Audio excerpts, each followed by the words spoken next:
कि हमारी जो मुआशी बहरान है या जो क्राइसिस है, इसके ज़िम्मेदार जो है वो सियासतदान हैं या इस्टेब्लिशमेंट है? देखिए, अगर आप ये कहना चाहते हैं कि सिर्फ इस्टेब्लिशमेंट जिम्मेदार है, जमहूरियत जो है हाँ। और जो सियासी प्रोसेस है, अगर वो बगैर किसी मुदाखलत के चलता रहे तो वो एक सही सिमत होगी हमारी मईशत की? वही सिमत होनी चाहिए मुल्क की, ठीक है, मईशत को छोड़ दें, वही सिमत होनी चाहिए। IMF या CPEC, अब ये फैसला हमने करना है, तो क्या ये फैसला हो नहीं चुका? आपको नहीं लगता कि हम शायद बता नहीं पा रहे चाइनीज़ को या फिर IMF को ये मामला है क्या? आपको क्या लगता है ये मामला किस तरफ जाएगा या फिर इसी तरह चलता रहेगा ये? सर, बेसिकली IMF और CPEC कहना का एक और तरीका है चाइना या अमेरिका, यूँ कहते हैं। सच्ची बात यह है कि हमने बहुत लंबा कर्ज ले रखा है चीन से, और चीन ने हमें हमेशा साथ दिया है, बुरे वक्त पे हमेशा साथ दिया है, और हमारा बुरा वक्त भी ख़त्म नहीं होता, तो हमें बार बार साथियों की ज़रूरत पड़ती है। हम इस वक्त इस जगह पर फंसे हुए हैं कि ये बात शहबाज साहब की सही थी पिछले प्रोग्राम में, कि चीन के साथ जो हम मेरे ख्याल 450 अरब रुपए इस वक्त देने, 440 या 460 या 470 अरब रुपए, मेहताब भाई को पता होगी, 470 अरब रुपए हमको अभी भी देने हैं, और हम अगले 20-30 अरब रुपए देंगे तो 20-30 अरब रुपए चढ़ जाएंगे। तो चीन को पैसे देना भी ज़रूरी है हमको, लेकिन हम IMF के कोई बगैर भी गुजारा नहीं है हमारा। आप थोड़ा सा प्रोग्राम को आगे पीछे कह सकते हैं कि यार ये प्रोग्राम में ये नेगोशिएशन गलत था, ये चीज़ कर लें या ये चीज़ कर लें, लेकिन IMF को खैर बात भी हम नहीं कह सकते और चीन भी नहीं कर सकते। अब हमको ये सोचना चाहिए, नंबर 1, कि हम इस चुंगल से कैसे निकलेंगे, और नंबर 2 कि इस वक्त किस तरह चलाना है। लेकिन क्या ये चॉइस आपके सामने आई थी बतौर वज़ीर? देखिए, मैं जब वज़ीर था तो IMF और वर्ल्ड बैंक ये इंसिस्ट कर रहा था कि हम चाइनीज़ पावर प्लांट से रीनिगोशिएट करें, जिसकी भी बात हमने अभी की थी, जो भी मेहताब भाई ने भी की थी। चाइनीज़ इस बारे में बात करने के लिए भी तैयार नहीं थे। हमने क्योंकि पुराने पावर प्लांट्स की खान साहब के दौर में एक मरतबा रीनिगोशिएट की थी, तो वो कहते थे कि आप चाइनीज़ पावर प्लांट से भी रीनिगोशिएट करें, लेकिन वो नए पावर प्लांट से उनको तो अभी हमने पैसा वापस करना शुरू ही किया था, तो वो चाइनीज़ रीनिगोशिएट नहीं कर रहे थे, वो आज तक रीनिगोशिएट नहीं हुए, और अगर रीनिगोशिएट होंगे तो उनके हम रेट कम नहीं कर सकेंगे। मैक्सिमम हम जो कर सकेंगे वो ये हम गुजारिश कर सकेंगे कि जो आपने हमसे अगले 4 साल में पैसे लेने हैं वो अगले 10 साल में ले लो, और उसको भी सूद के साथ साथ। लेकिन वो अभी उस पर भी नहीं मान रहा है, क्योंकि चाइनीज़ भी परेशान है कि पाकिस्तान इतना इनकॉम्पिटेंट कैसे हो सकता है कि पाकिस्तान ने बिजली डबल कर ली अपनी प्रोडक्शन, 1 पैसे का एक्सपोर्ट नहीं बढ़ाया। पाकिस्तान ने बिजली डबल कर ली अपनी, 1 पैसे का इंडस्ट्रियल प्रोडक्शन नहीं बढ़ाया। मतलब हम सीरियसली माशी सतह पे वहीं खड़े हैं जहाँ पे हम आज से 5 साल 8 साल पहले खड़े थे, in terms of our exports, in terms of our industrial production, लेकिन हमारी बिजली डबल हो गई। सो हमारी इनकॉम्पिटेंस जो है ना वो एक नेक्स्ट लेवल है। तो इस पे अगर मैं कि ये IMF चॉइस बड़ी मुश्किल है। If we start exporting more, हम अगर बिजली के टैरिफ्स के अंदर रैशनैलिटी ला के बिजली सस्ती कर दें, थोड़ा सा एक्सपोर्ट ज़्यादा कर दें, और हमारे पास थोड़े से पैसे हो जाए ना, फिर हम थोड़ी सी चॉइसेस कर सकते हैं। इस वक्त तो सच्ची बात है कि एकदम फ़कीर की झोली है, हमारे पास कोई चॉइस नहीं है। मतलब क्या कह सकते हैं, जो दे उसका भी भला, जो ना दे उसका भी। मगर क्विकली एज पॉलिटिशियन मैं आपसे ये जानना चाहूँगा कि हमारी जो मुआशी बहरान है या जो क्राइसिस है, इसके ज़िम्मेदार जो है वो सियासतदान हैं या इस्टेब्लिशमेंट है?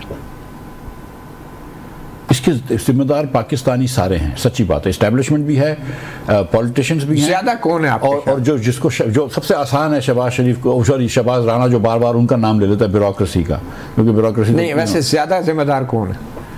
ज़्यादा जिम्मेदार आपके ख्याल से कौन है? मुझे सीरियसली मतलब इट इज़ वेरी डिफिकल्ट, जिसके पास ज़्यादा पावर है। आप ज़्यादा फील करते होंगे ना, आप तो उनके साथ काम भी करते रहेंगे। देखिए, अगर आप ये कहना चाहते हैं कि सिर्फ इस्टेब्लिशमेंट जिम्मेदार है, जमहूरियत जो है हाँ। और जो सियासी प्रोसेस है, अगर वो बगैर किसी मुदाखलत के चलता रहे तो वो एक सही सिमत होगी हमारी मईशत की? वही सिमत होनी चाहिए मुल्क की, ठीक है, मईशत को छोड़ दें, वही सिमत होनी चाहिए। मैं ये बता सकता हूँ कि 2013 से 17 में बहुत कम इंटरफेरेंस होता था माशी मसाइल के अंदर इस्टेब्लिशमेंट का। जो मुस्लिम लीग ने गलतियां की हैं वो मुस्लिम लीग की अपनी गलतियां थी, जो पीपल्स पार्टी ने गलतियां की हैं वो पीपल्स पार्टी की अपनी गलती थी। मैं ये समझता हूँ कि इस्टेब्लिशमेंट को जब ये NFC अवार्ड वगैरह कर रहे थे थोड़ा सा इंटरफेयर कर लेना चाहिए था, उन्होंने नहीं किया जो भी वजह से, ठीक है। लेकिन ज़्यादातर गलतियाँ 18 तक जो थी ना वो सियासतदानों की अपनी थी। 18 के बाद जो है वो एस्टेब्लिशमेंट का रोल बहुत ज़्यादा इंक्रेस बढ़ गई। खान साहब ने भी हर जगह पे फैज़ साहब की मदद ली है कि इसको फ़ोन कर लो, ये वोट करवा दो, ये करवा दो, और वो गलतियां करते रहे। अब उनका इंक्रेस काफ़ी ज़्यादा हो गया है। लेकिन अच्छा, कितना बढ़ गया वैसे? ये आपको ज़्यादा पता होगा। मेरे ख्याल से आपसे ज़्यादा किसी को नहीं पता होगा। मतलब तुसी तो हो गया चले हम शहबाज साहब से पूछ लेते हैं। और ये शहबाज राना है, शहबाज शरीफ नहीं। शहबाज राना साहब, आपके ख्याल में क्या इस मुल्क की जो मुआशी बदहाली है उसके वजह जो है इस्टेब्लिशमेंट की मुदाखलत है या फिर सियासतदानों की नाअहली है? ये ब्यूरोक्रेसी का बोलेगा। मैं दो इस पे एग्जांपल्स दूंगा। एक, मेरी महताब हैदर से 2016-17 में एक बड़ी बहस होती थी। इनका ये ख्याल था कि सिविलियंस को फौरन अपनी जो है ना अथॉरिटी और अपना जो ग्राउंड इन्हें लूज किया है ना एस्टेब्लिशमेंट से, वो वापस ले लेना चाहिए। और मैं इनको ये कहता था कि पहले इकोनॉमिकली स्ट्रांग हो जाओ, वो खुद ही पुश बैक हो जाएगी। मैं ठीक साबित हुआ, शाहजी गलत साबित हुआ, शाहजी बात मानेंगे। अब दूसरी बात कर लेते नहीं, देखे वो उस वक्त चीजें ठीक होना शुरू हुई थी ना। आप दूसरी बात पे आ जाए। आप जर्नलिस्ट हैं, ये जो बात कर रहे थे ना, नाहली है या उनका जोर ज्यादा है। आप जर्नलिस्ट हैं, आपके पास दो चॉइसेस है। आपकी टेबल पे एक लिफाफा पड़ा हुआ है, अब मुझे भी क्या आप ये लिफाफा ले लें और स्टोरी कर लें, और दूसरी लिफाफा ले लें या आप इस पे स्टोरी करें, चॉइस आपकी है। आप क्या करते हैं? आप कहते हैं मैं ये लिफाफा ले लेता हूं, मैं स्टोरी बाद में कर लूंगा। तो एग्जैक्टली हमारे सिविलियंस का यही इस वक्त हाल है। ये कॉम्प्रोमाइज कर करके ना कुर्सी बचाने के चक्कर में ये अपना सब कुछ लुटा चुके हैं। अब now coming to the debate जहां से ये सारी चीज शुरू हुई है, IMF या चाइना, ये जो पाकिस्तान के ये जो दो प्रोग्राम साइन हुए ना, पिछला जो स्टैंड बाय अरेंजमेंट $3 अरब का था, और अभी जो EFF है ये $7 अरब का प्रोग्राम है जो अभी शुरू हुआ है। अगर आप इसको कंपेयर करें, जब यूनान पे, ग्रीस पे इसी तरह का मसला आया था इस 10-12 साल पहले, मिफ्ता साहब को याद होगा उनकी कितनी रिक्वायरमेंट्स थी और कैसे वो पूरी हुई। पाकिस्तान को IMF से अब कोई फायदा नहीं हो रहा। तो ये फायदा हो रहा है कि दुनिया को पता है कि ये IMF के प्रोग्राम में है, ये बिगड़े हुए बच्चे और कुछ ना कुछ IMF इनसे करवा लेगा। हमारी इस साल की जो फाइनेंसिंग रिक्वायरमेंट्स हैं, जो हमें कर्जा चाहिए, वो 25 से 26 अरब डॉलर है, और IMF अभी इस साल सिर्फ $2 अरब देगा आउट ऑफ $7 बिलियन। ये 2 नहीं देगा तो $2.25 अरब देगा। बाकी हम किधर से ले रहे हैं? चीन से हम कर्जा रोल ओवर करवा रहे हैं कोई $8-9 अरब का, हम सऊदी अरब से रोल ओवर करवा रहे हैं $5 अरब का, UAE से $3 अरब का, कुवैत से $700 मिलियन का। ये सारे कर्जे हम रोल ओवर करवा रहे हैं, कुछ नए कर्जे ले रहे हैं। IMF हमारी मदद जिस तरीके से प्रोग्राम के तहत होनी चाहिए थी वो नहीं कर रहा हमारी मदद, हमें उस प्रोग्राम का फायदा नहीं हो रहा। पिछला जो $3 अरब का प्रोग्राम था, IMF ने हमें $3 अरब दिया, स्टेट बैंक ऑफ पाकिस्तान ने पाकिस्तानी मार्केट से कम 6 से $6.5 अरब खरीदा है। तो हमें IMF का क्या फायदा? अभी IMF की किस्त आई है आपको $1.1 अरब की जुलाई में, और सिर्फ जुलाई में स्टेट बैंक ने मार्केट से $722 मिलियन खरीदा है। तो अगर तो IMF हमारी नीड्स पूरी करे, हमें एक प्रॉपर रास्ते पे लेकर चले, हमारा सियासी इस्तेमाल ना करे, फिर तो IMF ठीक है। लेकिन क्या अगर IMF जो है, अरशद राणा साहब, IMF जो है उसके जो लोन है, जो किस्तें हैं, वो सिर्फ अमाउंट की बात नहीं है। उसके साथ जब आपकी डील होती है तो बाकी लोग भी आपको ऊपर डिपेंड करते हैं, आपको क्रेडिबल समझते हैं। आपके जो मार्केट में आप बॉन्ड्स फ्लोट करते हैं उसमें भी जो आपको हेल्प होती है जब तक IMF आपके साथ होती है। तो आप कहना क्या चाह रहे हैं कि अगर आप मतलब फाइनेंस मिनिस्टर हैं तो आप क्या बड़ा डिसीजन लेंगे इस हवाले से? CPEC और IMF आपका क्या करेगा? क्या पाकिस्तान करना क्या चाहिए आपके ख्याल? देखिए मतीउल्लाह जान साहब, जो भी आपने बात की ये माजी में होता था कि IMF हो गया, आप यूरो बॉन्ड भी कर लेंगे, आपको वर्ल्ड बैंक ADB भी कर्जा दे देगा, आप बाकी जगह से भी ले लेंगे, आपका मसला हल हो जाएगा। अब ये बात खत्म हो गई है। मैं आपको यही तो बता रहा हूं, पिछला $3 अरब का प्रोग्राम हमने कोई यूरो बॉन्ड फ्लोट नहीं किया, हम कर ही नहीं सके, हमारी रेटिंग ही नहीं बेहतर हुई। अभी हमने फिर ले लिया $7 अरब का प्रोग्राम, जरूरत हमारी $25 अरब की है। एज ऑफ टुडे हमारी रेटिंग इतनी बुरी, हम बॉन्ड फ्लोट ही नहीं कर सकते जब तक हमारी रेटिंग में इंप्रूवमेंट नहीं आएगी। आज भी IMF के प्रोग्राम के बावजूद इस माली साल का हमारा $2.5 अरब का फाइनेंसिंग गैप है।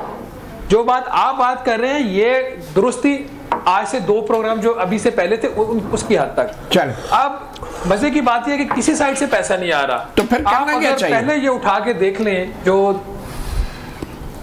कि करना ये चाहिए। अगर तो यही IMF जो अभी हमारे साथ कर रहा है, फिर IMF का रास्ता मत ले। आप अगर ले लिया है तो इसी दौरान अपनी आप चीजें बेहतर करें, चाइना से मामला ठीक करो। मैं कर्जे लेने की बात नहीं कर रहा, और एक्सपोर्ट्स बढ़ा लें और प्रोडक्टिविटी बढ़ा लें। ये जो IMF का प्रोग्राम स्टैंड बाय अरेंजमेंट भी और ये वाला भी, ये हमारी ब्लीडिंग भी करवा रहा है और हमें डूबने भी नहीं दे रहा। जी मेहताब साहब। सर अगर पिछले 15 सालों में या 20 सालों में हमारी एक्सपोर्ट्स नहीं बढ़ी तो अगले 5 सालों में भी नहीं बढ़नी। ये देखें, विशफुल थिंकिंग तो आप जो दिला करते रहे। मसला ये है कि IMF का जो इशू है, अगर आप चाइना को चूज करते हैं तो मैंने तो पहले कहा कि आप चाइना को चूज कर लें अगर वो एशियन मॉनेटरी फंड बनाए IMF की तर्ज पे, लेकिन चाइनीज इस बात के लिए तैयार नहीं है। वो ग्लोबल सिस्टम को उस हद तक स्पॉइल नहीं करना चाहते हमारी खातिर, क्योंकि उन्होंने उनके अपने ऑब्जेक्टिव्स हैं। वो किसी टाइम मुझे करें तो मुझे नहीं पता, लेकिन अभी वो तैयार नहीं है। देखिए, बुनियादी तौर पे एक्सपोर्ट्स बढ़ानी मकसद है, लेकिन ये एक दिन में नहीं होगा। अगर पिछले इतना ही आसान होता तो अभी तक हम जो है वो कर चुके थे। हम 25 से 30 बिलियन डॉलर्स के उस विशियस साइकिल के अंदर फंसे हुए हैं, जैसा कि मुशर्रफ के ज़माने में हम 10 बिलियन डॉलर्स पे फंसे हुए थे। तो अच्छा, ये जो शहबाज राणा साहब कह रहे हैं कि हम जो है वो बॉन्ड मार्केट में नहीं जा सकते, भाई बॉन्ड मार्केट में हमारी भी प्रॉब्लम है, हमारी क्रेडिट रेटिंग ठीक नहीं थी, लेकिन ग्लोबल मार्केट में अभी इंटरेस्ट रेट कम होने शुरू हुए हैं। तो इंटरेस्ट रेट ज्यादा थे तो उस टाइम जाना तो मैं समझता हूँ बेवकूफ़ी थी। हुकूमत का ये ठीक फैसला था कि वो जो है वो उसके अंदर यानी बॉन्ड मार्केट के अंदर नहीं गई। बुनियादी तौर पर देखें, इस टाइम जरूरत किस चीज की है। मैं ये नहीं कह रहा कि आप चाइनीज को अबंडन कर दें, मैं ये नहीं कह रहा, कर भी नहीं सकते आपका 30 से 35 बिलियन डॉलर्स एक तो। अच्छा मुझे ये बताएं, किसी को पता है कि चाइनीज का एग्जैक्ट लोन कितना है? क्योंकि पिछले साल मिनिस्ट्री ऑफ फाइनेंस के सामने एक ऐसा लोन आ गया जो उन्होंने अपनी बुक्स में रखा हुआ ही नहीं था। ये 460 अरब का तो मिफ्ता साहब बता रहे थे। वो तो आउटस्टैंडिंग रीपेमेंट्स हैं जो चाइनीज IPPs के, उसके बारे में पता था। कुछ लोन्स ऐसे हैं जिसके बारे में मिनिस्ट्री ऑफ फाइनेंस को भी पता नहीं होता। अच्छा। तो मैं ये कहना चाहता हूं कि जरूरत इस चीज की है कि स्टीयर करके दरमियान में से लेकर निकल जाए, और ये विजनरी लीडरशिप का काम है। उसके बगैर ये नहीं होगा। अवाम पाकिस्तान के बगैर नहीं होगा। तो मैं ये कहना चाहता हूं कि IMF के बगैर, ये कहते हैं कि IMF के बगैर गुजारा हो जाएगा, IMF के बगैर कतई गुजारा नहीं होगा। जी मिफ्ता साहब। सर लेकिन अगर इजाजत दें तो थोड़ा सा सांस ले लें। मिफ्ता साहब वो कहते हैं ना, beggars are no choosers, but if you have to make a choice. देखिए सर, गुजारिश ये है कि IMF के बगैर इस वक्त गुजारा मुमकिन नहीं है। हम डिफ़ॉल्ट हो जाएंगे, सच्ची बात बताओ, ठीक है। अगर IMF ना हो आज तो Pakistan will probably face some sort of a default event. But do we have to take a decision today? नहीं, we don't have to. हमने already फैसला कर लिया कि हम इसे अगली नस्लों पे छोड़ देते हैं। हम IMF के साथ हैं। नहीं, IMF के साथ हैं। चीन से तो हमने बहुत पैसे ले लिए ना ऑलरेडी। अब हम IMF से साथ हैं। चीन को हमको सर्विस करना चाहिए इनके लोन्स, और उनको भी खुश रखना चाहिए, लेकिन फर्दर लोन्स अभी किसी से भी नहीं लेने चाहिए, ना चाइना से, ना IMF से, ना सऊदी से, ना किसी से। ये मुमकिन है सर? ये हम देखें काफ़ी अरसे से ही कर रहे हैं कि हम कुछ साल के 20 से 25 बिलियन डॉलर वापस करने होते हैं। हम 20-25 बिलियन डॉलर वापस कर देते हैं किसी और से 20-25 बिलियन लेकर। जैसे कि मतलब आप हर साल 2 billion dollars world bank, IMF और एशियन डेवलपमेंट बैंक को वापस करते हैं, और हर साल उनसे 3 बिलियन का नया लोन ले लेते हैं। आप ये कह रहे हैं कि डिफॉल्ट भी नहीं होंगे हम अगर लोन वापस करने चाहिए, इधर से पैसे लेकर उधर दे दें। लेकिन ये जो शहबाज और मेहताब भाई दोनों ने बात करी है, ये 100% सही बात है कि पाकिस्तान की बका सिर्फ इसी में है कि एक्सपोर्ट बढ़ाएं। और लेकिन मैं मेहताब भाई से ये बात पे 100% एग्री करता हूँ कि IMF को नहीं छोड़ सकते, लेकिन इस बात पे 100% डिसएग्री करता हूँ कि एक्सपोर्ट अगर बढ़ेगी तो अभी नहीं बढ़ेगी। अगर एक्सपोर्ट बढ़ानी है एक दिन में बढ़ सकती है, सिर्फ माइंडसेट होना चाहिए। हमारी जहनियत ही नहीं है जहाँ पे वहाँ पे हम जब तक अपनी सिमत नहीं बदलेंगे। और इस देखिए, मैं आपको सच्ची बात बताऊँ, इस निज़ाम में हम बच्चों को नहीं पढ़ा सकते, हम तालीम नहीं दे सकते, सेहत नहीं दे सकते। निज़ाम से मुराद जो सिस्टम ऑफ गवर्नेंस पाकिस्तान में है, जिसके अंदर 4 सूबों के अंदर, पहले वफाक में इजारादारी थी, अब 4 सूबों में इजारादारी। आप तो बार बार वहीं चले जाते हैं। मैं थोड़ा सा आपको इधर भी मैं वैसे पूछ रहा हूं, 2 मिनट तो इधर रहो। आप निज़ाम का बार बार जिक्र कर रहे हैं, तो मैं पूछ रहा हूँ कौन से निज़ाम की बात? कोई निज़ाम है सर? बिल्कुल निज़ाम है ना। अच्छा, निज़ाम बिल्कुल है।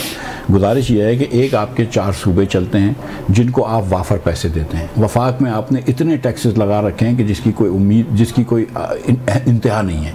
सर्विस आप ऐसे लोगों को 1 पैसे की नहीं देते हैं। पाकिस्तान में इस वक्त सैलरी एम्प्लॉइज़ पे 38.5% टैक्स है। सर्विस क्या मिलती है आपको? गर्मियों में लोड शेडिंग होती है, सर्दियों में गैस ख़त्म हो जाती है। कराची जैसे शहर में, पाकिस्तान के सबसे बड़े शहर में सारा साल पानी नहीं आता, और लाहौर के अंदर अगर आप रहते हैं तो उधर 3 महीने ऐसी हवा नहीं होती जो आप ब्रीथ कर सकें। तो ये निज़ाम की वजह से है ना। तो ये हमको सिस्टम में जब तक चेंज नहीं लेकर आएंगे, फंडामेंटल चेंज नहीं लेके आएंगे, डिवॉल्व नहीं करेंगे पावर, गवर्नमेंट को छोटा नहीं करेंगे, टैक्स रेट्स कम नहीं करेंगे, जब ये करेंगे। और ये सब कुछ नेशनल गवर्नमेंट के जरिए हो सकता है, एक कंसेंसस गवर्नमेंट के जरिए नहीं। ये सेंट्रल गवर्नमेंट का इससे ताल्लुक नहीं है, ये गवर्नमेंट भी चाहे तो कर सकती है। अच्छा, लेकिन ये गवर्नमेंट जो है, इसने अल्लाह ताला की मेहरबानी से 1 साल के अंदर 1 पैसे का काम नहीं किया, माँ सिवाय अपनी हुकूमत बचाई है। चाहे वो आइन साजी हो या कानून साजी हो, सिर्फ अपनी हुकूमत बचाने के अलावा इस हुकूमत ने ना रिफॉर्म का काम किया है, कोई 1 पैसे का रिफॉर्म का काम नहीं किया है, कोई बेहतरी नहीं लेकर आए, और सिर्फ ये बैठे हुए हैं। जो दुनिया के हालात हैं वो चल रहे हैं, हमको कोई बाकू में कभी बुला लेता है हम वहाँ चले जाते हैं, कोई जद्दे में बुला लेता है हम वहाँ चले जाते हैं, हम ढूंढ रहे होते हैं कि या अल्लाह कोई बुला ले तो 2 दिन की बाहर की ट्रिप आ जाए। अभी तो अज़रबैजान जो है हमारे इस्लामाबाद की मार्केटों को भी रेनोवेट कर रहे हैं, वो रंग रोगन हो रहा है इस्लामाबाद की मार्केटों में, मेलोडी या पारा बड़े बड़े उधर, तो वो भी अज़रबैजान हमें as a gift, as a friend करके दे रहे हैं। तरक्याती काम तो हो रहे हैं ना सर हमारे शहरों में। तो बहरहाल शबाब मैं एक अगर उनसे कर ले। जी मैं ताब मैं ये बात करना चाहता हूँ जो सर बार बार कर रहे हैं, एनएफसी के अंदर ये बेसिकली ये कह रहे हैं कि जो सूबों को रिसोर्स डिस्ट्रीब्यूशन फार्मूला के अंदर हिस्सा ज्यादा दिया गया है उसको रिविजिट करने की जरूरत है। जो ये कह तरमीम को अमेंड करने की जरूरत है, 18वीं तरमीम के हवाले से। बेसिकली देखें, एक इसके अंदर मसला है। मसला ये है कि एनएफसी का जो फोरम है ये कॉन्स्टिट्यूशनल है। खैर कॉन्स्टिट्यूशन की जो इस मुल्क में अहमियत और वो है वो हम सारे जानते हैं, इतना मुश्किल नहीं रहा तो नहीं वो, लेकिन उसके अंदर अभी जो मौजूदा है उसके तहत कंसेंसस के बगैर फैसला नहीं हो सकता। वैसे मैं एनएफसी का हमायती हूँ, ठीक है। वजह क्या है? वजह ये है कि जब आप एनएफसी किया था पीपल्स पार्टी के ज़माने में, तो उसकी बुनियादी प्रेमिस ये थी कि आप टैक्स टू जीडीपी रेशियो को 15% तक लेकर जाएंगे, जो कि उस ज़माने में 9-10% के लगभग खड़ा था। अलमिया ये है कि एक्सपेंडिचर्स तो बड़े बढ़ गए, सूबों के पैसे भी ज़्यादा चले गए, वहाँ पे इफेक्टिव यूटिलाइजेशन नहीं है, मैं यहाँ तक मानता हूँ, लेकिन सूबों ने अपना हिस्सा नहीं बढ़ाया जो कि उन्हें बढ़ाना चाहिए। तो एनएफसी के अंदर ये अमेंडमेंट की ज़रूरत है कि आप इसको सूबों को लिंक करें उनके शेयर में कि वो अपने सूबाई टैक्सेस भी बढ़ाएं। दूसरी बात, मेहरबानी करें, इस मुल्क के अंदर ये जो पॉलिटिशियंस हैं, ये अभी भी ये जो शहबाज शरीफ साहब की हुकूमत है, इन्होंने जो पार्लियामेंटेरियंस के डिस्क्रिशनरी फंड्स रखे हुए हैं, जो एसडीजीज का कंट्रोवर्शियल प्रोग्राम है, जो कि इमरान खान साहब भी कहा कि मैं ख़त्म करूंगा, नहीं किया। इनके भी पहले ज़माने में नवाज शरीफ साहब की हुकूमत थी तो ख़त्म किया था, इन्होंने भी कहा कि हम इसको कम करेंगे, इन्होंने कोई कम नहीं किया। ये मेहरबानी करें, लोकल गवर्नमेंट के सिस्टम को बहाल करें। ये एनएफसीज तो हुआ है, पीएफसीज करें, इस मुल्क के ऊपर रहम कर दें, लेकिन ना सूबे ना मरकज़ अपनी पावर्स को कम नहीं करना चाहते। ये प्रॉब्लम है। पर अल्लाह करे लोकल गवर्नमेंट बहाल हो जाए, क्योंकि वफाकी और सूबाई हुकूमतें तो शायद उस तरीके से बहाल नहीं हो पा रही। मिफ्ता साहब, सवाल वही होता है, अभी राना साहब हमारे साथ अभी नहीं है, मगर सवाल वही पैदा हो रहा है कि जो हमारी माशी सूरत हाल है, क्या उसकी वजह ये पॉलिटिकल इंस्टेबिलिटी नहीं है, ये अदम इस्तेहकाम नहीं है, जिसकी वजह से मुल्की सरमायाकार क्या गैर मुल्की सरमायाकार भी तो वरीड है ना, उन्होंने जहाँ पे पैसा लगाना है। तो इसकी बड़ी वजह आपको क्या ये नहीं लगती पॉलिटिकल जो सिचुएशन है? सर जाहिर है कि अगर पॉलिटिकल अनसर्टेनिटी होती है तो लॉन्ग टर्म इन्वेस्टमेंट मुश्किल। ये सिर्फ अनसर्टेनिटी आपके ख्याल में? अनसर्टेनिटी तो है ना, इसको आप मतलब अनसर्टेनिटी तो कहेंगे ना आप। हाँ। एक हुकूमत बैठी है जो बगैर मैंडेट के बैठी है, ठीक है, और दूसरी अपोजिशन वो कर रही है, इस्लामाबाद में मिसाल के तौर पर धरना कर रही है, प्रोटेस्ट कर रही है, तो अनसर्टेनिटी तो है ना कि कब तक ये हुकूमत चलेगी, पॉलिटिक्स पाकिस्तान में किधर क्या करवट बैठेगी, ये अनसर्टेनिटी है। तो जब तक ये अनसर्टेनिटी रहेगी आपकी इकोनॉमिक डेवलपमेंट तो मुश्किल होगी ना, आपका नया इन्वेस्टमेंट तो नहीं आएगा। लेकिन पाकिस्तान में आप सारी चीज़ों को पॉलिटिकल अनसर्टेनिटी पर नहीं प्रॉब्लम कर सकते। मेरी कहने की मकसद ये है कि पॉलिटिकल अनसर्टेनिटी तो नुकसान पहुँचा ही रही है, लेकिन अल्हम्दुलिल्लाह हमने यहाँ पर और भी इतनी सारी चीज़ें कर रखी हैं कि जो माशी तरक्की को रोकती है Pakistan. Democracy is not a big issue, the bigger issue is economic survival हमारा। आप ये कहना चाह रहे हैं? नहीं, मैं ये कहना चाह रहा हूँ कि पाकिस्तान के अंदर ना सिर्फ कि सियासी कशीदगी ने पाकिस्तान में माशी तरक्की रोकी है, लेकिन दीगर और हुकूमत के फैसले हैं उन्होंने भी माशी तरक्की रोकी है। तो आपको सियासी कशीदगी तो ठीक करनी पड़ेगी। और जो आप कह रहे थे, मैं तो ज़रा मुख्तलिफ मेरा सोच है। मैं सियासी कशीदगी सिर्फ और सियासी जमूद जो है वो सिर्फ माशी तरक्की के लिए ठीक नहीं करना चाहता। मैं तो सियासी तरक्की इसलिए ठीक करना चाहता हूँ कि मैं एक जमहूरियत में रहना चाहता हूँ। जमहूरियत में आप रहना चाहते हैं। बहरहाल हज़ारों ख्वाहिशें ऐसी कि हर ख्वाहिश पे दम निकले। मेहताब साहब, ये जो अभी रिसेंट एक फिनोमेना हम देख रहे हैं, पाकिस्तान की तारीख में पहली बार जो स्टॉक मार्केट है वो स्काई रॉकेट कर रही है।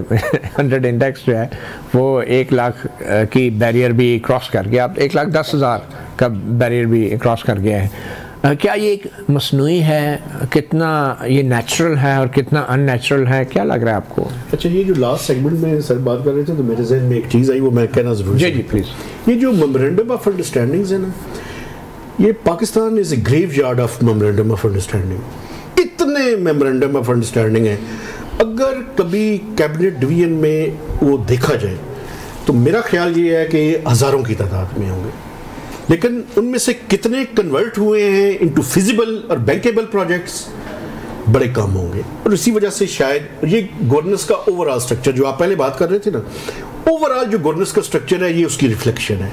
उसके अंदर मिलिट्री भी शामिल है, उसके अंदर जजेस भी शामिल हैं, पार्लियामेंटेरियंस भी हैं, और टू सम एक्सटेंट हम साफी भी शामिल हैं। सब ने अपना अपना रोल ठीक तरह से प्ले किया है। ठीक है, जिसकी वजह से ये स्टॉक मार्केट का सब कितना नेचुरल है अननेचुरल है, क्या लग रहा है आपको? मुझे पाकिस्तान की स्टॉक मार्केट को मैं कभी भी यानी इकॉनमी की ट्रू रिफ्लेक्शन नहीं समझता। इसको बड़ा आसानी से मैनिपुलेट भी किया जा सकता है, इसको बड़ा आसानी से ऊपर भी ले जाया जा सकता है, इसको बड़ी आसानी से गिराया भी जा सकता है। एक तो बात ये है, लेकिन एक चीज़ हमें जो इम्प्रूवमेंट हुई है उसको भी मानना चाहिए, और वो ये है कि IMF के प्रोग्राम के बाद एक स्टेबिलिटी का एलिमेंट आया है, एक परसेप्शन आई है, और उस परसेप्शन के नतीजे में जो लोगों के पास, आप देखें ना, लोगों के पास क्या चॉइस थी। लोगों के पास 2 चॉइसेस थी, या तो वो बैंकों में पैसे रखवाते, और अगर वो बैंकों से कोई पैसे नहीं रखवाना चाहता, क्योंकि अभी आपने देखा कि पॉलिसी रेट भी कम हुआ है, 22% पे था, अभी 15% पे आया है, अभी मजीद चांसेस ये हैं कि मजीद कम होगा। तो लोगों ने अपनी वो जो उनके पास चॉइस है उसको भी इस्तेमाल किया है। तो ये कॉन्फिडेंस का भी है, लेकिन इसमें खतरे की अलामत भी मौजूद है। ये लोगों ने, आपने कहा चॉइस में इस्तेमाल किया है, क्या कोई ऐसा तरीका है जिससे स्टॉक मार्केट को स्टडी किया जा सके, जानने के लिए कि ये वाकई लोग थे या कुछ लोग थे? देखें, ये बेसिकली तो एक रेगुलेटर का काम ही ये है कि वो उस मार्केट की बुनियादी फंडामेंटल्स को देखे, ये देखे कि कहीं ऐसा तो नहीं है कि कुछ लोग इसको बहुत आर्टिफिशियली ऊपर लेके जा रहे हैं या बहुत नीचे लेके आ रहे हैं। बेसिकली तो रेगुलेटर जो SECP है उसका काम ही ये है। मार्केट छोटी है, उसको देखें ना आप, अगर रीजनल कंट्रीज के साथ उसका कंपैरिजन करें तो यहाँ पे वॉल्यूम भी यानी वो कम है। और मुझे ये बताएं कितनी फॉरेन इन्वेस्टमेंट हुई है इसके अंदर? कुछ भी नहीं हुई। तो मेरा कहने का मकसद ये है, कराची के ताजर हजरात ने शायद इन्वेस्ट, देखें बाकी भी मुल्क के अंदर लोग हैं, लेकिन SIFC के अहम रुकन आर्मी चीफ ने अपील भी की थी कि इन्वेस्ट करें, तो उसका भी कोई असर हो सकता है मिफ्ता साहब? नहीं, मेरा नहीं ख्याल है कि किसी इंडिविजुअल इन्वेस्टर की वजह से कोई असर हुआ है। देखें, पाकिस्तान में मिसाल के तौर पर स्टॉक प्राइस जो है वो बहुत सस्ती होती है।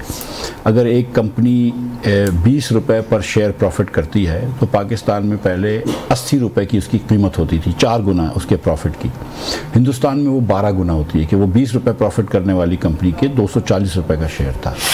अब क्योंकि शरह सूद कम हुई है तो उन इन्वेस्टर्स का वहाँ से थोड़ा सा रुझान कम हुआ है। नहीं तो पहले आप बैंक में पैसे रखवा के 20% पैसे कमा सकते थे। तो अब उन्होंने मार्केट में डालना शुरू किया है। तो अब मार्केट हमारी 6 पे आ गई है, यानी कि 20 रुपये जिस प्रॉफिट कंपनी के प्रॉफिट हो उसका 120 रुपये की शेयर प्राइस हो गई है। हिंदुस्तान जैसे मुल्क में अब भी 240 होती है। अमेरिका जैसे मुल्क में 20 रुपये कमाने वाली कंपनी के 400 रुपये तक प्राइस होती है। तो हमारे पास अभी भी रूम है, अगर हुकूमत की मैनेजमेंट अच्छी हो, अगर हमारे फ्यूचर प्रोस्पेक्ट्स तो कहाँ तक जा सकती है ये? देखें 53,000 थी 2017 में मार्केट, जब 100 रुपये का डॉलर था। तो उस हिसाब से देखें तो 1.5 लाख 1,60,000 तो यही लगता है आपको। और उस ज़माने में 100 बिलियन की मार्केट थी, आज 50 बिलियन की मार्केट है। तो मैं समझता हूँ कि मार्केट में भी बड़ी गुंजाइश है। लेकिन जब से हालात पाकिस्तान के ख़राब हो गए हैं, 2017 से आज का पाकिस्तान बहुत अबतर हालत में है। जो शहबाज बात कर रहे थे, महताब भाई ने बात करी कि हम दुनिया से, हमारी रेटिंग कम हो गई है, हम दुनिया से कर्ज़ भी नहीं ले सकते। हमने इतने कर्ज़ ले लिया है कि अब दुनिया में हमको कोई कर्ज़ नहीं देने के लिए तैयार है, माँ सिवाय कि हम सियासी इन्फ्लुएंस यूज़ करते हैं। तो पाकिस्तान के हालात वहाँ पे नहीं हैं, लेकिन मार्केट के अंदर तो मैं समझता हूँ कि ये जेन्युइन जो मार्केट बड़ी है, किसी के कोई पुश नहीं करा गया है। ठीक है, पर कर्ज़ की बात हुई तो फिर वो IMF का जिक्र आ जाता है। महताब साहब, जो IMF से हमारी डील जो हुई है लेटेस्ट, वो कितनी अब सस्टेनेबल है? क्या टारगेट्स पूरे हो रहे हैं? FBR के हवाले से क्या होप्स हैं, क्या एक्सपेक्टेशंस हैं? देखें, इसमें दो बुनियादी उनके हैं चीज़ें। एक तो एनर्जी सेक्टर का ये पावर और गैस का है, दूसरा ये जो फिस्कल साइड है। फिस्कल साइड में बिल्कुल ये ठीक कह रहे हैं इन्होंने, सिवाय बातों के कि एक्सपेंडिचर्स को हम कम करेंगे, कोई एक्सपेंडिचर्स कम नहीं किए। रेवेन्यू साइड पे मैं आपको ये बता दूं कि अगर आप पहले क्वार्टर के नंबर देखें तो पहले क्वार्टर में सरप्लस जो है वो नज़र आ रहा है। चूँकि बुनियादी वजह ये है कि स्टेट बैंक ऑफ पाकिस्तान का वो प्रॉफिट जो है वो नॉन टैक्स रेवेन्यू की मद में आ गया, लेकिन FBR का 5 महीनों में जो शॉर्टफॉल है वो 338 अरब रुपए का है। और दिसंबर में एक बहुत बड़ा टारगेट आगे सामने खड़ा है। IMF की जो उन्होंने लिखा हुआ है कि अगर ये शॉर्टफॉल ज़्यादा हुआ टारगेट के अगेंस्ट, तो उसके पे ऊपर कंटिजेंसी प्लान उन्होंने एक दिया हुआ है। या तो मिनी बजट लाना पड़ेगा या IMF को कन्विंस करना पड़ेगा कि वो टारगेट को कम कर दे। चूंकि इन्फ्लेशन कम हुई है तो हुकूमत ये आर्गूमेंट दे सकती है कि आप जो टारगेट आपने रखा हुआ था उसके बुनियादी फंडामेंटल्स हिल गए हैं, तो आप टारगेट को कम कर दें। अब देखना ये है कि जब वो फरवरी में आएंगे तो क्या फैसला होता है। नहीं, अगर वो नहीं मानते, टारगेट कम करने पर राजी नहीं होते, तो फिर इसका मतलब ये है कि टाइम कम होगा, कुछ एडिशनल टैक्सेस लगाने पड़ेंगे मिनी बजट की शक्ल में। बिल्कुल। अभी एक ऑर्डिनेंस जो है वो अंडर कंसिडरेशन है, जिसमें इन्फोर्समेंट के कुछ मेजर्स तैयार हैं। ये हुकूमत पोलिटिकली देख रही है कि कितना डाइजेस्ट कर सकती है, तो इस हवाले से रुका हुआ है। अच्छा मिफ्ता साहब, एज अ पॉलिटिशियन और एज अ फाइनेंस एक्सपर्ट, जो इंटरनेट के ऊपर रिस्ट्रिक्शन पाकिस्तान के अंदर फेस की जा रही हैं और जो फायरवॉल का सिस्टम इंट्रोड्यूस करवाया गया है, हमारी इकॉनमी किस तरीके से और किस जाविये से इफ़ेक्ट हो रही है इस सारी सूरत हाल में? 2-3 नुकसानात हैं उसके। एक तो इमीडिएट नुकसान ये होता है कि जो बच्चे पाकिस्तान में बैठे हुए फ्रीलांसिंग का काम करते हैं, दुनिया भर में अपना सॉफ्टवेयर बेचते हैं, कोई भी चीज़ें बेचते हैं, उनको अक्सर मुश्किल होती है और कोई कॉन्ट्रैक्ट्स नहीं मिलेंगे उनको, या जो नौकरी कर रहे हैं बाहर की कंपनी में उनको वो नौकरी ख़त्म हो जाएगी, या जो भी कॉन्ट्रैक्ट पे काम कर रहे हैं। तो एक तो ये इमीडिएट हमको नुकसान इस चीज़ का है। दूसरा अंदाज़न कितना, कोई सर मेजर अंदाज़ा नहीं, लेकिन जैसे कि साल का $1-2 बिलियन होगा जो बच्चे वो कमाते होंगे। ठीक है, जो 1-2 बिलियन काफ़ी पैसे होते हैं, डॉलर्स हैं, लेकिन जिस बच्चे को 1.5 लाख रुपए मिलता था, जिसके वो घर में अपनी कफालत करता था, वो नहीं अगर होगा तो उसकी ज़िंदगी में तो बहुत फ़र्क पड़ता है। उसके बाद सेकंड सर ये होता है कि पाकिस्तानी बिजनेसेस जो होते हैं ना, नॉट जस्ट के सॉफ्टवेयर हाउसेस हमारे हैं, लेकिन पाकिस्तानी बिजनेसेस भी इंटरनेट पर रिलाई करते हैं कि सेल्स का डेटा एक दूसरे को भेज रहे होते हैं, प्रोडक्शन का डेटा भेज रहे होते हैं, दीगर चीज़ें भेज रहे होते हैं। तो पाकिस्तानी बिजनेसेस को भी बड़ी मुश्किल होती है, उसको अगेन क्वांटिफाई करना बहुत मुश्किल है। और बैंकिंग सेक्टर वगैरह सारे बिजनेसेस। और तीसरा जो है ना सर, इंटरनेशनल दुनिया में रेपुटेशन का इफेक्ट होता है कि यार ये कैसा मुल्क है। अभी मिसाल के तौर पर मैं आपको एग्जाम्पल दे रहा हूँ कि एडिडास जो जूते बनाने वाली कंपनी, वो पहले लाहौर में कहीं जूते डेवलप करवा रही थी। अब उनकी मैनेजमेंट ने सोचा है कि पाकिस्तान में नहीं करवाएंगे जूते, कहीं और डेवलप करवाएंगे, कोई टेनिस शूज़ वगैरह। मतलब वो क्योंकि वो सोचते हैं कि यार पाकिस्तान क्या रिलायबल है कि नहीं है। अब it's not because of the internet, I don't know क्यों करा है उन्होंने, लेकिन मकसद मेरा कहने का ये है कि जब हम इस किस्म की हरकतें करते हैं ना, तो दुनिया के अंदर पाकिस्तान का रेपुटेशन ख़राब होता है। तो एक रेपुटेशनल डैमेज बहुत होता है, which is I think more significant than the first. तो फिर होना क्या चाहिए जो नहीं हो रहा? देखिए सच्ची बात यह है कि मैं ये नहीं कह रहा कि इंटरनेट पे झूठ नहीं होता होगा, ज़रूर होता है। ये नहीं कह रहा हूँ कि झूठे व्हाट्सएप फॉरवर्ड नहीं होते, लेकिन वो मुग़ल के ज़माने में भी ये था कि जब आपको कोई ऐसा पैगाम आता था जो आपको अच्छा नहीं लगता था, तो आप पैगाम लाने वाले को, पैगाम रसा को मारना शुरू कर देते थे। इंटरनेट तो एक ज़रिया है ना, आप मार्केट प्लेस ऑफ आइडियाज़ में बुरे आइडियाज़ को अच्छे आइडियाज़ से मुकाबला करवाएं। डिसइंफॉर्मेशन का मुकाबला is more information, better information, correct information. फिर दुनिया के साथ आप बहस मुबाहिसा कन्वर्सेशन और बिल्कुल करें। और जैसे वो होता है ना, कुरान मजीद में और इस्लाम में कहा गया ना कि इजमा जो है वो उम्मत का गलत नहीं होगा, तो इंशाल्लाह जमहूरियत के अंदर भी अवाम जो है वो गलत फैसला नहीं करेगी और जमहूरियत में रहने का मकसद ये है कि जमहूर की राय का एहतराम किया। और वैसे दुनिया से कट ऑफ हो जाएंगे, और ये फॉरेन इन्वेस्टर्स के लिए भी बहुत बड़ा डिसइंसेंटिव। सर फॉरेन इन्वेस्टर्स का बार बार आप लेके बैठे हैं, $2 बिलियन साल का इन्वेस्ट करते हैं पाकिस्तान में 45 बिलियन डॉलर्स की इन्वेस्टमेंट होती है। फॉरेन इन्वेस्टर्स है ना, वो 4% इन्वेस्ट नहीं करते पाकिस्तान में, पाकिस्तानी इन्वेस्ट करते हैं। हम तो इन्वेस्ट पाकिस्तान में नहीं कर रहे, तो कौन फॉरेनर करेगा? वैसे इंटरनेट जो एक फैक्टर होता है इन्वेस्टमेंट के लिए। सर हर देखें, मैं आपको बताऊं, हर चीज़ एक फैक्टर होती है। जब आदमी सोच रहा होता है कि पाकिस्तान में इन्वेस्ट करेगा तो पहली चीज़ टैक्स रेट्स पूछता है, यूटिलिटी रेट्स पूछता है, कम्युनिकेशन का पूछेगा। आप फ्लाइटों का मसला होता है। आप देखें कि पाकिस्तान में उतनी फ़्लाइटें नहीं आती हैं, उतनी एयरलाइंस नहीं आती कराची, लाहौर, इस्लामाबाद मिलाकर जितनी अकेला ढाका पे आती हैं। तो मतलब हम really are not part of the global supply chain, and cutting internet is, वो कहते हैं ना कि वो नाक काट के अपनी शक्ल को तकलीफ दे रहे हैं। एक बात मैं आपको बताऊं, देखें आप आजकल मिशन जो है वो पीटीआई को कर्टेल करना है। पीटीआई को कर्टेल करें, आप साफियों को कर्टेल करें, आप जिसको दिल है कर्टेल करें, लेकिन खुदा के लिए इस मुल्क की इकॉनमी को कर्टेल ना करें। अल्टीमेटली जो लॉस हो रहा है वो जो फ्रीलांसर्स हैं, मुझे ये बताएं, अगर कोई लड़का, यंग लड़का और लड़की घर में बैठकर 1 या 1.5 लाख या 2 लाख या 2.5 लाख रुपया कमा रहे हैं, और आप उनके लिए इंटरनेट को बंद करके उनके लिए मुश्किलात में इजाफा कर रहे हैं, आप कौन सी खिदमत कर रहे हैं? ये कौन सी स्ट्रेटजी है? ये कौन है जो इस तरह के काम कर रहे हैं? मैं पूछना चाहता हूँ उनसे, मैं पूछना चाहता हूँ ना उनसे, वही जो ताकतवर है, मैं पूछना चाहता हूँ कि ये कौन सी खिदमत है इस मुल्क की? ये कोई खिदमत नहीं है इस मुल्क की। ये तो देखें, अगर आप इस ज़माने में इंटरनेट को बंद करके या स्लो डाउन करके आप कह रहे हैं कि आप इस मुल्क की खिदमत कर रहे हैं, आप कोई खिदमत नहीं कर रहे। और सच्ची बात यह कि कोई इफेक्ट नहीं है इसका, इन द सेंस कि मतलब जो भी आप, अगर पीटीआई को भी रोकना है या बाहर के आपके जो ब्लॉगर्स जो भी होते हैं उनको रोकना, तो उनकी तो वैसे ही खबरें रोज आई जाती हैं कहीं ना कहीं करके। सारी दुनिया को खबरें मिलती रहेंगी पाकिस्तान के बारे में, मगर पाकिस्तान को दुनिया के बारे में कोई खबर नहीं मिलेगी। मेरे ख्याल में यही इसका एक अल्टीमेट नतीजा होगा।